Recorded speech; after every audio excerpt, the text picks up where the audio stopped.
morning. Welcome to the City of Sugarland City Council meeting for Tuesday, December the 21st. This is our last council meeting for this year. And on behalf of staff and on behalf of all of us on City Council, we want to wish everybody a very Merry Christmas and a very safe, Happy New Year. With that, a little bit about our agenda. In a minute, we're going to open Councilmember Ferguson an invocation and a Pledge of Allegiance. We have no recognitions tonight, and then we'll move straight into the action items on the agenda. I'm going to guess that the council members are anxious to get home to their families, so it can be a short council meeting.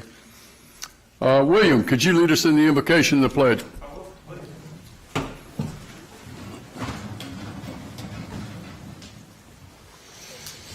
Dear Heavenly Father, we come to you now to thank you for this beautiful city and for your many blessings on this city. We want to commit ourselves again to serving the people of this great city equally and fairly. While we know there are many sick in our community, we ask for your healing. There are many lonely in our community, and we ask for your comfort. We seek your wisdom and your accountability. Watch over us as we serve with humility and compassion.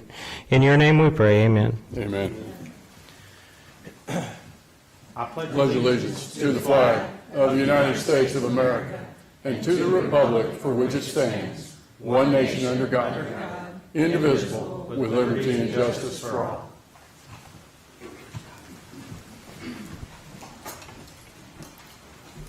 Item number 2, public comment. This is reserved for anybody that would like to comment about an item on the agenda that's not a public hearing. We have no sign-ups, Mr. Mayor. Okay, perfect. Thank you, Thomas. Anybody from the audience? Item number 3, oath of office.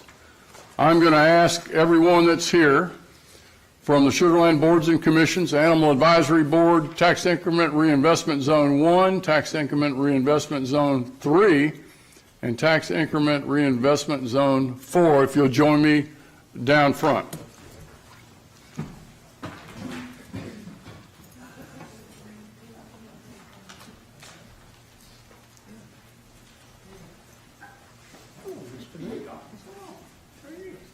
If I can get you to stand that way, face to me.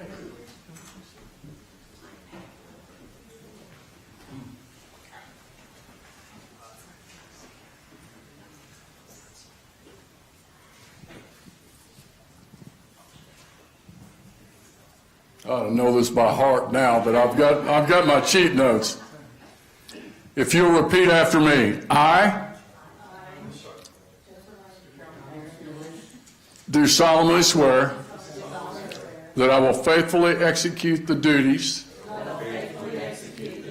of the office of the City of Sugarland, County of Fort Bend, State of Texas, and will to the best of my ability preserve, protect, and defend the Constitution and the laws of the United States and of this state and the charter and ordinances of the city. And I furthermore solemnly swear that I have not directly or indirectly paid, offered, or promised to pay, contributed, or promised to contribute any money or valuable thing, or promised any public office or employment as a reward to secure my appointment or the confirmation thereof. So help me God. Congratulations.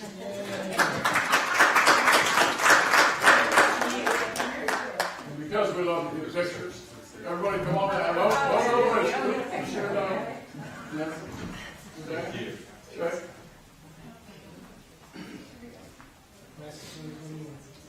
There we go. Well, you don't have to.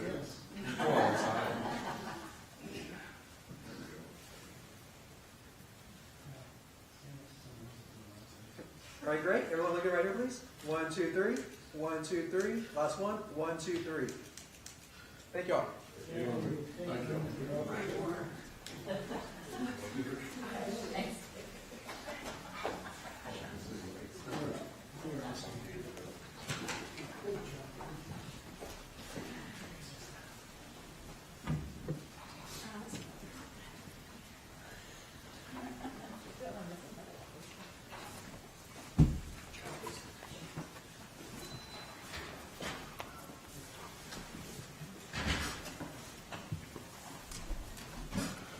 Item number 4, consent agenda. The consent agenda, we're going to take all these items as one, unless a council member wants to pull a particular item, at which time we'll take it separately. We'll take all the others as one. Everybody good with the agenda? Motion to approve? Motion to approve, Mayor. Got one by Kamali, got a second by, is it Carol? Yes. Okay. McCutcheon, you vote at this time, please.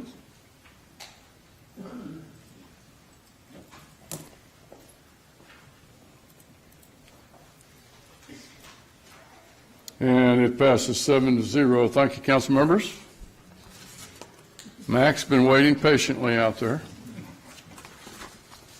Item number 5, contracts and agreements. 5A, consideration of an action on authorization of a Chapter 380 business support program agreement with Ropor Sugarland LLC in the amount of $75,000 for building and infrastructure improvements. Ms. Star Jelani,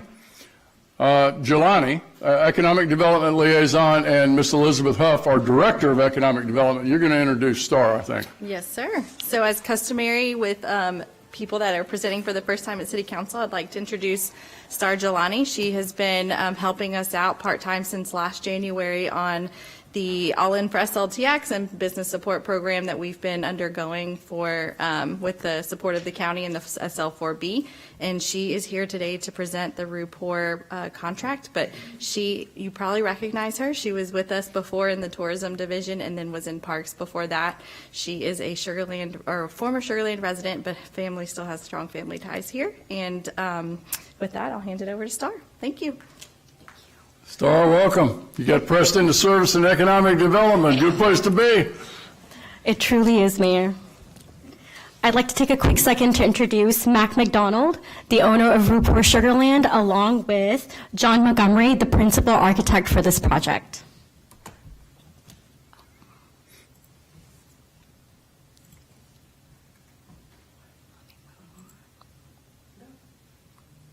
It's just taking a little second to think. The All-In for SLTX initiative stemmed as a response of the COVID-19 pandemic in order to find innovative solutions for our community. The overall goal of the All-In for SLTX initiative is to build a strong economic foundation for us as we work on growing Sugarland in new ways that will ultimately help us compete in the region.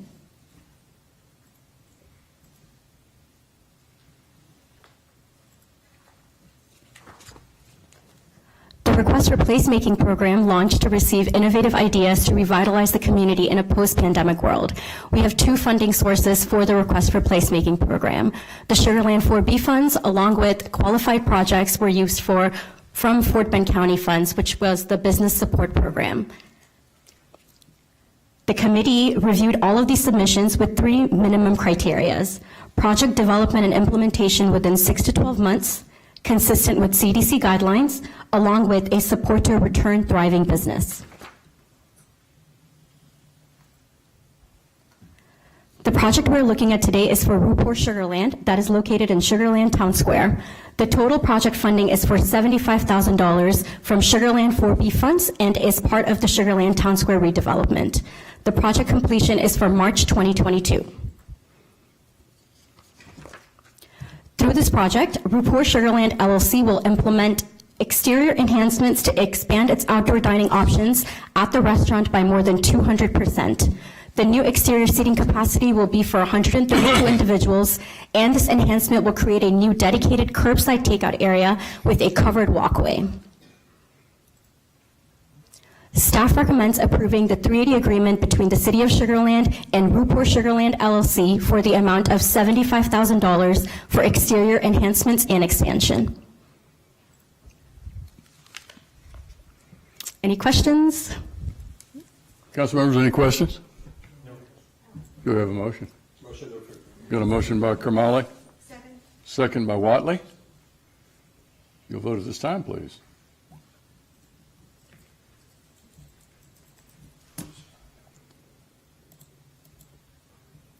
And it passes 7-0. Merry Christmas, Mike. Merry Christmas, Mr. Montgomery. Oysters for everyone.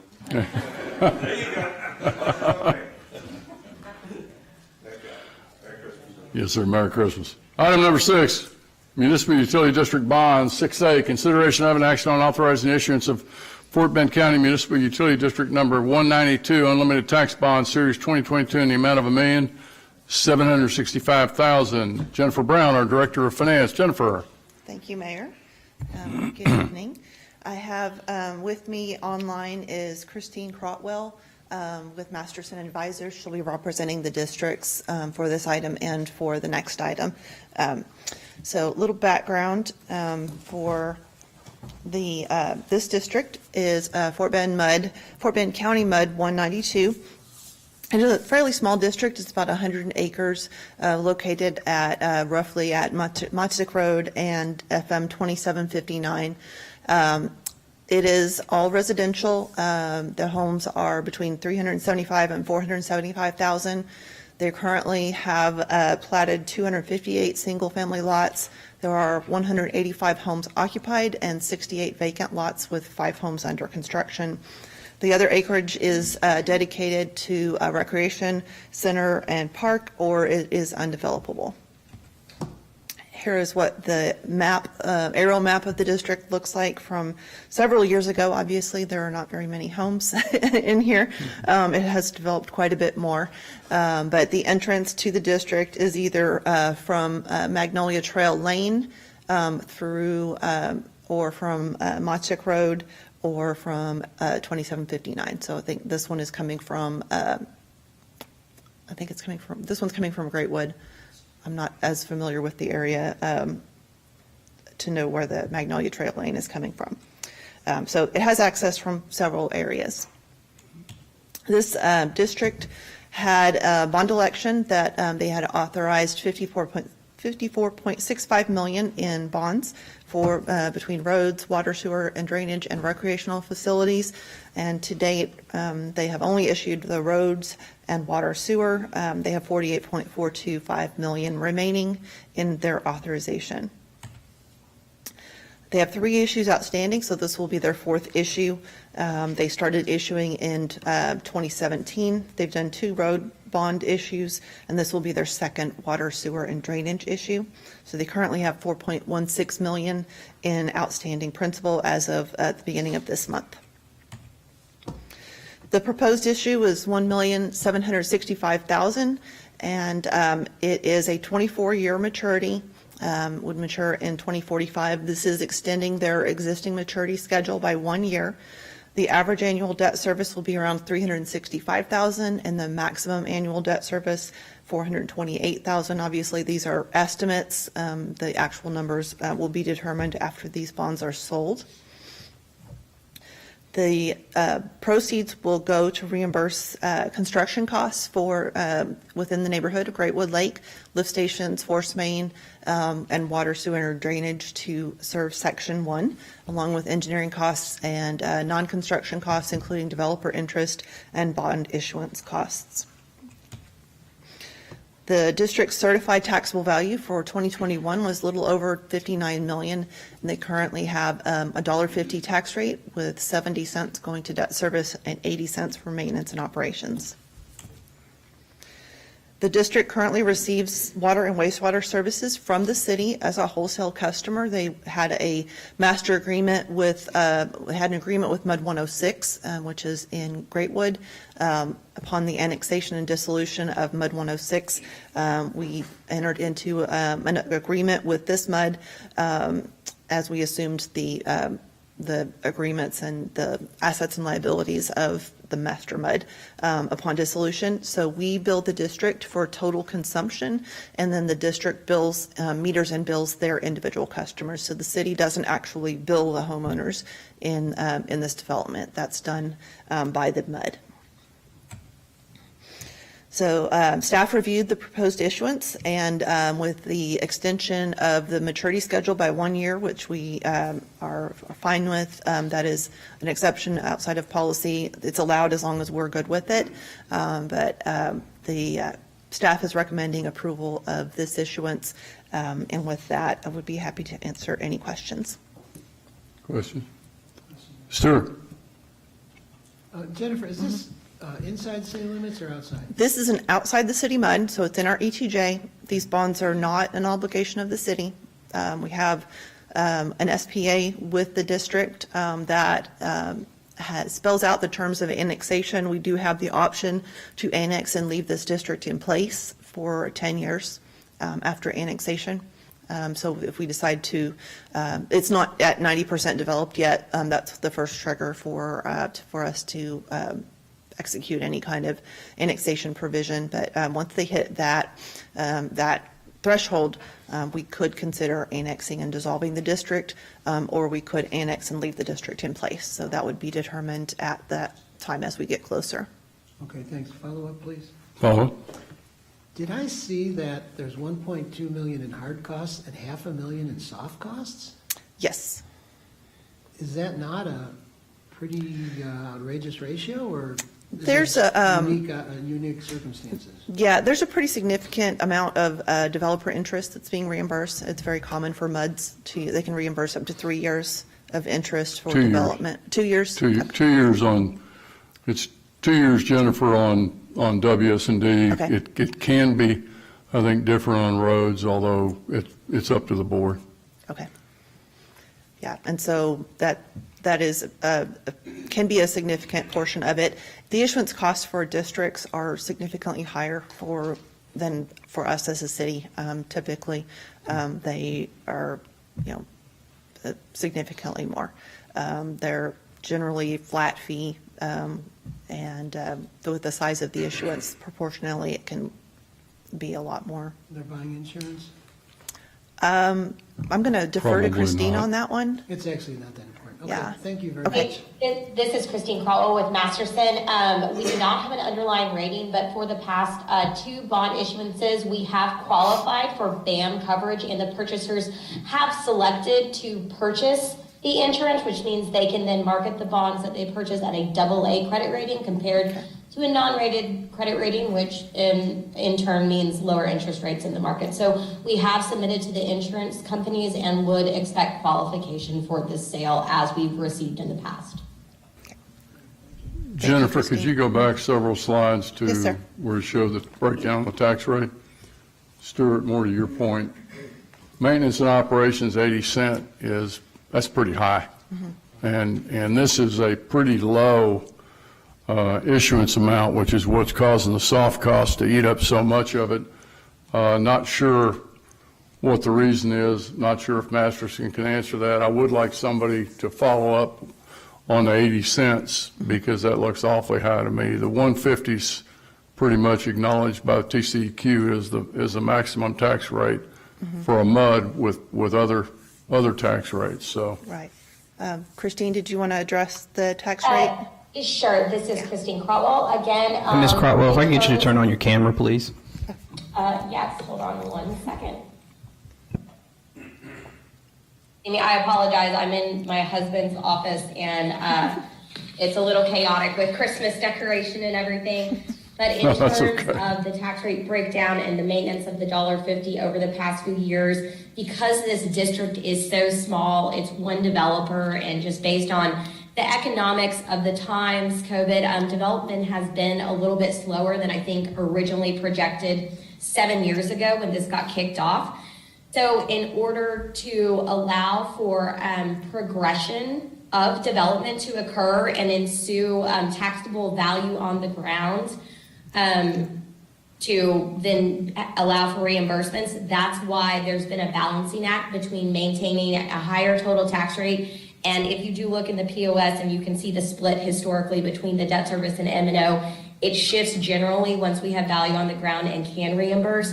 In terms of the operating side, obviously this district doesn't operate or maintain its own facilities, but on the maintenance and operations side, as we know, they do have certain costs. And in terms of when we do go into the markets with bonds, whether we're reviewed by an insurance company or any potential bondholders, the financial integrity of the district, meaning money in the bank, we do keep that M&O higher since we are still in a bond issuance program. So they essentially have nice, comfortable reserves in case any. Oh, we lost you, Yeah, Kristen. She froze.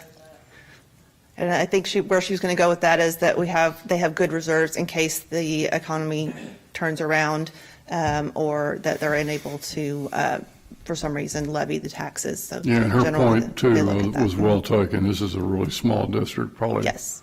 You know, this wouldn't be ideal. Yeah, it is a very small district. There, we have her back now. And so it's a little harder for these smaller districts to manage their tax rate. Generally, they will set it at the $1.50, which is the maximum that the TCEQ allows, and then shift as they issue from maintenance and operations to debt service. Right. Is that right, Christine? I think she's back. I don't know if she can hear us. So anyway. Anyone else from City Council? Do I have a motion? Got a motion by McCutcheon. Do I have a second? Second. Got a second by Jacobson. You vote at this time, please.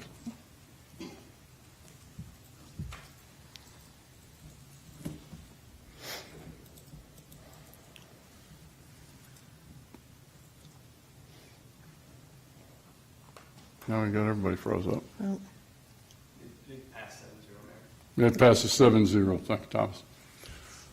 Item number 6B, consideration of an action on authorizing the issuance of Fort Bend County Municipal Utility District Number 136 unlimited tax refunding bond, Series 2022, in the amount of $1,810,000. Jennifer. Thank you, Mayor. All right, get this. Okay. So Fort Bend Mud 136 is located within the city limits.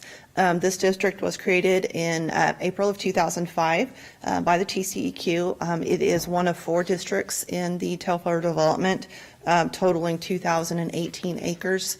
All of these districts lie within the levy improvement district number 17, plus an additional 300 or so acres. This district is all commercial property. To give you an idea of where it is basically the boomerang along Highway 6 and 90A on the north side of Telfair. Total value of $135.6 million for 2021. This district has a 42-cent tax rate. It is split evenly between operations and maintenance and debt service. There are 4 issues outstanding, or actually 3 outstanding. The district has done 4 issues since 2011, 2 road issues and 2 water, sewer, and drainage issues. They've already refunded the 2011 water, sewer, and drainage, so there's 0 outstanding on that. That got loaded in, I think, with the 2021 issue. And they are now looking to refund the outstanding balance of the 2013 road bonds. So they currently have $5.98 million in principal outstanding. They're proposing to issue $1.81 million of unlimited tax road refunding bonds, which would refund the $1.68 million in outstanding 2013 road bonds plus issuance costs.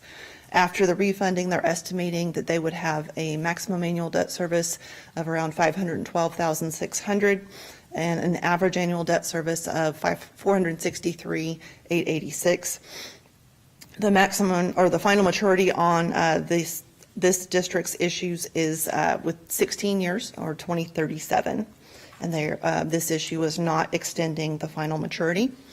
The district board approved the refunding issue on December 13th with a minimum MPV savings of 3%, which is consistent with our own financial management policy statement. And they also approved Hilltop Securities as the underwriter. The district has to obtain our consent before issuing bonds for refunding purposes, and staff has reviewed the proposed refunding, and it is in compliance with our Resolution 11-07, and staff recommends that you approve the Series 2022 refunding bonds. And with that, I would be happy to answer any questions. Questions? Do we have a motion? Got a motion by Watley. Do I have a second? Second. Got a second by Kermally. If you vote at this time, please.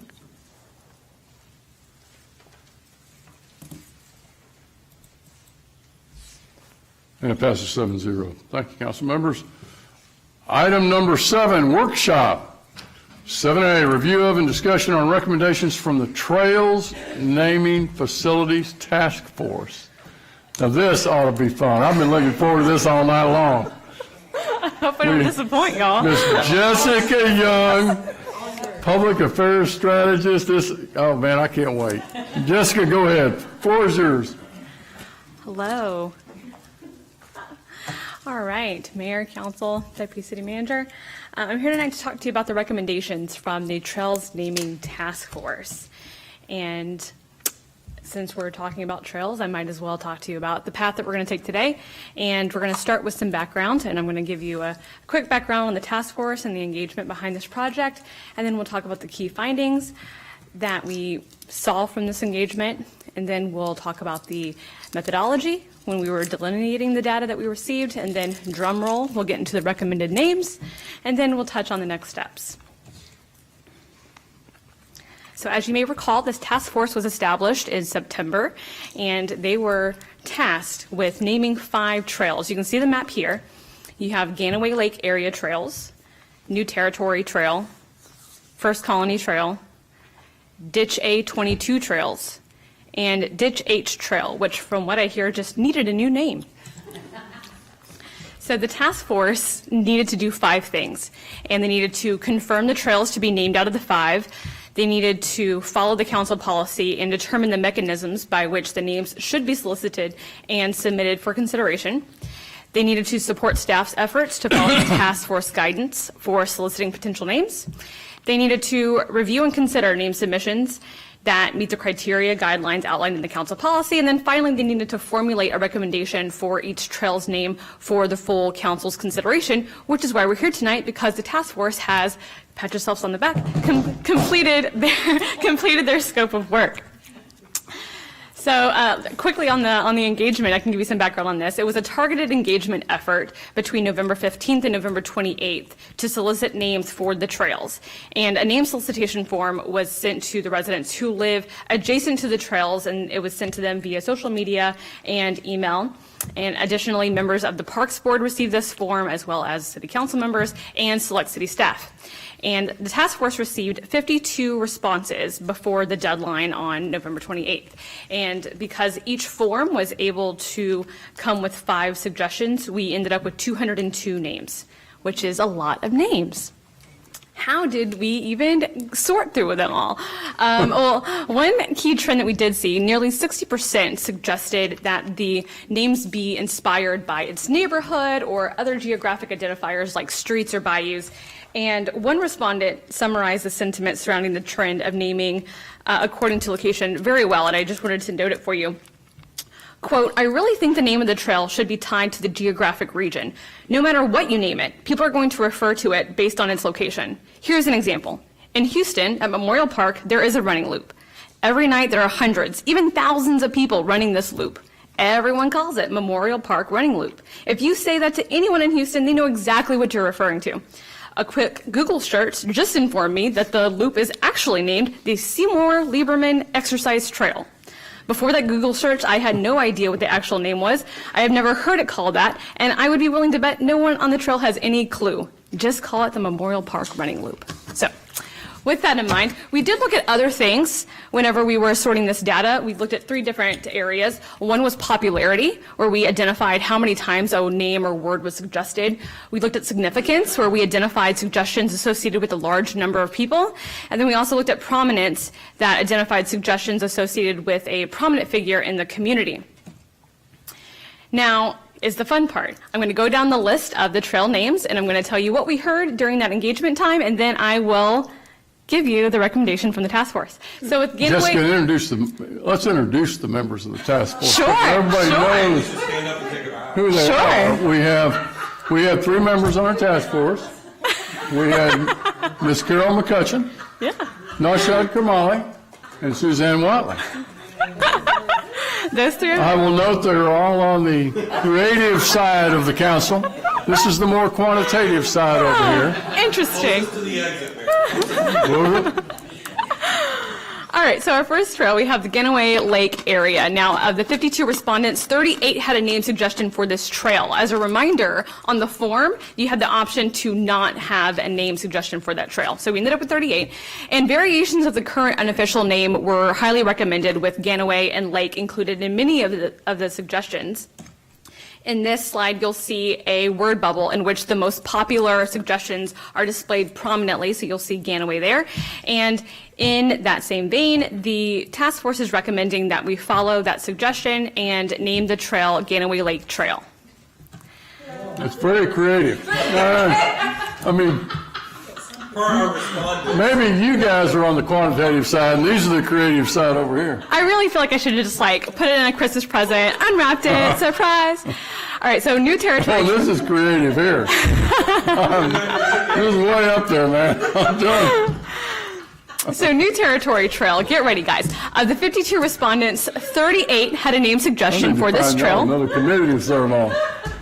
Variations of the current unofficial name were highly recommended again, with new territory and Telfair included. So, as you can see, new territory is displayed prominently, and so the task force is recommending that you name the trail officially New Territory Trail. And Councilmember Ferguson says, good work. Site. We spent months agonizing over that. I'm sorry, go ahead. No, you're fine. So Ditch A22 trails. Of the 52 respondents, 39 had a name suggestion for this trail. And most of the suggestions of this trail reflected its location in the city, with several suggestions for sugar mill or references to sugar or sweet. And so as a result, the task force is recommending that we name the trail officially Sugar Mill Trail. Moving on. Jen already had that one figured out before y'all even Sure. got to it. Yes, sir. You didn't put the joke names in. The joke name. Oh, you wanted one after you? No, there's a joke name in here. Oh, Stuart. No, my name is in there. No, I didn't see that one. That's not a joke. You suggested it. All right. So Ditch H Trail, everyone's favorite. Of the 52 respondents, 48 had a name suggestion for this trail. Respondents indicated they preferred either a reference to the trail's location to the Brazos River or a reference to something generic to Sugarland since it runs through much of the city. A generic trail. So you can see that the suggestions were a lot more evenly distributed, and so the task force is recommending that you go with the suggestion of having a generic name. So you have the Sugarland Trail. Finally, we have First Colony Trail. The 52 respondents, 39 had a name suggestion for this, and again, the current unofficial Can't name. wait. You guys want to guess? You can guess. You're more than welcome to guess. The current unofficial name was the most common recommendation, along with variations of it. So the recommendation from the task force is to Of course it is. officially name the trail First Colony Trail. Well, you want to disband the committee. I'd like to express my shock. I specifically recused myself from the task force on the expectation that at least one of these would be named after me. We thought about it. I think that we Wait till we get to the wayfinding. You may be surprised. So maybe have as ideas for the color of the wayfinding signs. as the mayor alluded to, this was not everything the task force completed. The overachievers that they are, they were able to expand their scope a bit, and they have decided that each of the trails should be encompassing of a specific defining characteristic. So, and these characteristics would be depicted on the wayfinding signs themselves. Sir. I think since the mayor called out who the task force was on the city council side, Sure. I'd like to make sure everyone knows that the staff members were yourself, Cindy Dees, Rob, and Monique was part of one of the meetings as well. Yes. Just making sure I put that on the record, and it's on our minutes as well. All right. Yeah, Thank and just you. when the staff thought that we were finished, we're like, we want to have another meeting before we go to council. So we had another, Friday morning, just when I thought they were done, we said, we want another meeting on this before we bring it to you. For the record, our deputy city manager, who is part of the naming of the Crown Festival site, declined to be on the committee or anywhere near the committee. Didn't even want a supervisor to have it under her. I assure you, they did a much better job than I did on that project.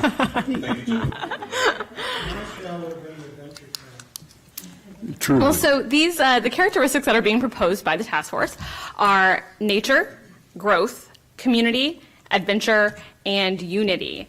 So it's recommended that the Genoa Lake Trail take on the characteristic of nature, and this description would be on the wayfinding sign. Just like the trees, lake, and nature along this trail, we are resilient. We hope you enjoy all the nature this trail has to offer today. Next, for New Territory Trail, it's recommended that the word growth be its defining characteristic. So, Well, I can see your hand in that. Oh, now he's walking away from the committee now. so just like this area, Well worded. Oh, just like this area has grown, keep a sense of development and willingness to evolve while you're on the trail today. Next, we have the Sugar Mill Trail, where community is the defining characteristic, with a description fine of, piece of work. It was a fine piece of work, I'm telling you. like this trail, tightly woven through the surrounding neighborhoods, we pride ourselves in being tight-knit. Keep that same sense of community with you on the trail today. Next, we have the Sugarland Trail description, which is unity. And it says, running through the heart of the city, this trail embodies unity. Keep that sense of connection with you on the trail today.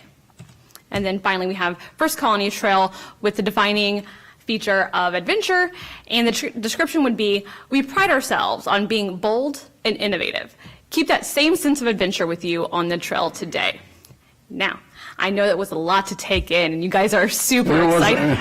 That was a lot. It's weighty. So what we're going to need today, the task force is going to need your feedback on their creativity. And they want to hear, first, the feedback on the names, and then second, the feedback on their expanded scope of the descriptions. So I would submit to you that I would never make a suggestion for changing that fine body of work which we just heard, both in terms of the name as well as, I think it needs to stand. We could submit for awards, Texas Parks and Wildlife. This could be federal awards that we could get, grants. Present the resolution tonight then?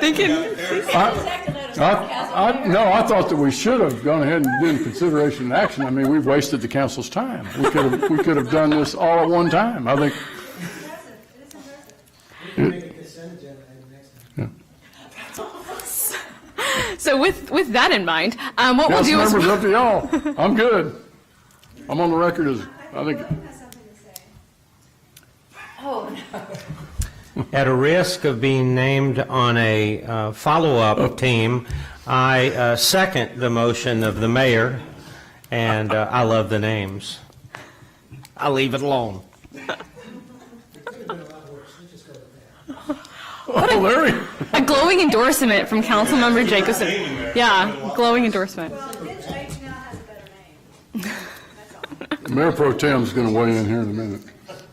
I want to thank all of you for all the hard work you put into serving on this committee and all the thought that was put into it, because this is a permanent name in our city, and I think it reflects the area perfectly, and I appreciate your help.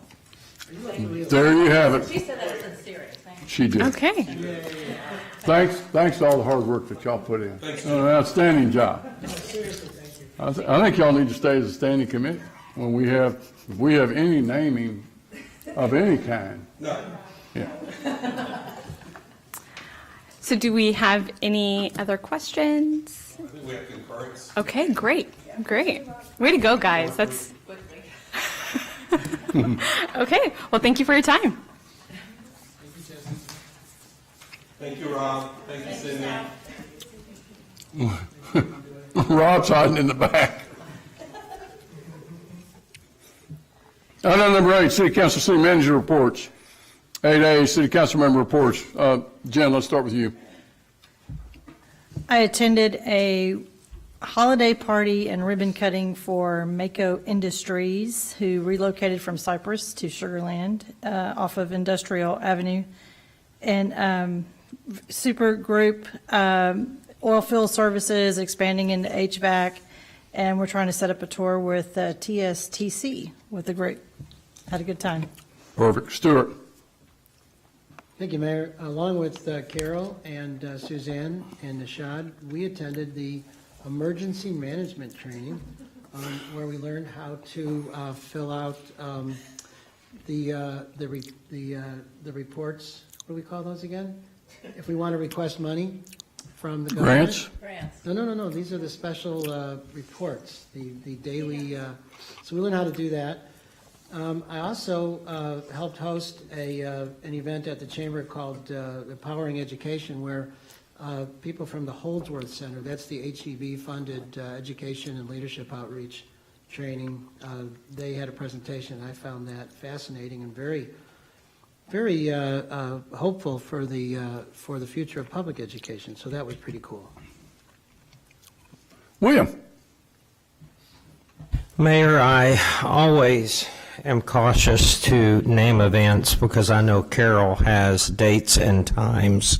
So I'm going to let Carol run through the actual list, but I want to take this moment to say thank you to the citizens of Sugarland for their kind generosity towards Kentucky and Arkansas tornado victims, because in 4 or 5 hours, the people of Sugarland donated nearly $10,000 worth of supplies that I was able to deliver with great joy, with Sugarland written all over the trailer, and that could not have happened without the kindness of the people of Sugarland. Thank you to each of you. Thanks, William. Carol? Most of council attended the Chamber of Commerce's Fort Bend Holiday Soiree with elected officials at the Sugarland Holiday Lights at Constellation. And most of council attended the Inside Texas Politics hosted by the Chamber of Commerce with our Texas state senators and representatives. And then I hosted Sistel USA at Lindsay Buckingham at Smart Financial. Thank you, Carol. Michelle? What has not been covered is there was a food drive that William and I attended in Missouri City a couple of Saturdays ago, where 700 meals were given out to those in need. Nicely attended event on 2 Saturdays ago. And then I will let you cover Toys for Tots. Thank you. Okay, so Toys for Tots. Nishad and I were excited to work for Toys for Tots this last Saturday. And William, of course, I'm so sorry. William and I, he was there too. We did Toys for Tots Saturday. We served our community. 4,500 kids got toys Saturday. We were excited to do that. So thank you for that, guys. We also did Rotary.